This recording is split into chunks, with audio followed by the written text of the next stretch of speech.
Bonjour tout le monde, j'espère que vous vous portez très bien. Je suis heureuse de vous retrouver aujourd'hui pour cette nouvelle recette. Gâteau à la banane et aux pépites de chocolat. Avant de commencer, veuillez vous abonner à ma chaîne s'il vous plaît, partagez la recette. Je vous remercie. Donc pour ça, j'avais besoin de 3 œufs.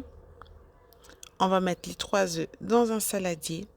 Je vais aller rajouter 100 g de sucre roux de préférence. Je vais rajouter l'extrait de vanille. À l'aide de mon fouet, je vais aller bien fouetter. Je vais légèrement faire mousser mon mélange.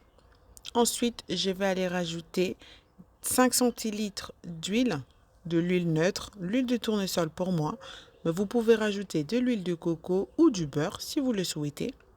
Ensuite, je vais prendre 150 g de farine. Je vais mélanger avec la levure chimique. Un sachet de levure chimique, ça suffit. Bien mélanger les deux ingrédients d'abord. Ensuite, je vais aller tamiser directement le mélange des farines levure chimique sur le précédent mélange. C'est pour éviter de grumeaux. La chanson, vous la connaissez.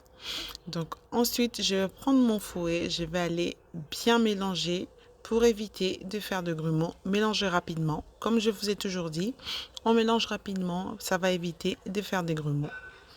Une fois le mélange bien homogène, vous avez vu, c'est bien lisse, je vais aller prendre, au dernier moment, je prends mes 3 bananes bien mûres. C'est vraiment pour bien ressortir le parfum de vos bananes. Donc les bananes trop mûres qui commencent à noircir, c'est l'idéal parce que vous aurez vraiment le goût vraiment sucré et le parfum bien prononcé de vos bananes. Ensuite, je vais prendre à l'aide d'une fourchette, je vais écraser mes bananes et je vais aller rajouter directement dans mon mélange précédent. Et encore à l'aide de mon fouet ou prenez une cuillère, moi je fais avec le fouet, je vais aller bien mélanger pour incorporer mes bananes dans la pâte. On mélange bien. Comme je vous disais, chers amis, s'il vous plaît, n'oubliez pas de vous abonner, de partager la recette, s'il vous plaît. N'oubliez pas de me laisser un commentaire, s'il vous plaît.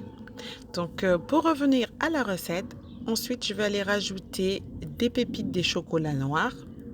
Donc, c'est pour plus de gourmandise. Donc, le mélange chocolat-banane, c'est vraiment un bon mélange. Ça se marie très, très bien. Et pour la gourmandise, on ne dit pas non.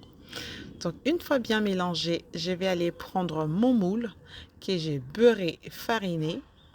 C'est pour éviter que mon gâteau puisse coller dans mon moule. Le moule en inox, c'est l'idéal. Donc, je vais aller ensuite renverser ma pâte dans le moule. Ensuite, j'avais une petite banane que j'ai coupée en rondelles pour la décoration. Je vais aller mettre par-dessus la pâte et je vais aller rajouter les pépites de chocolat par-dessus avant d'enfourner à 180 degrés pendant 25 à 30 minutes.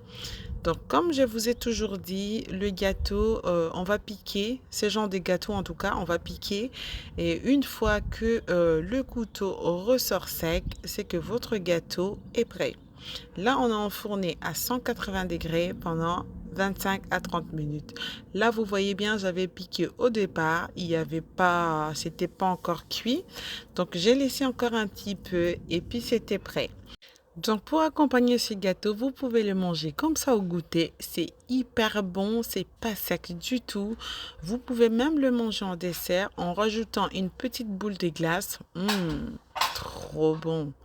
Donc voilà, j'espère que cette recette vous plaira, chers amis. Merci à vous de l'avoir regardée. N'oubliez pas, s'il vous plaît, de vous abonner, de partager la recette et surtout de me laisser un commentaire. Merci beaucoup. On se retrouve très très bientôt pour la nouvelle recette. D'ici là, portez-vous bien. Bye bye.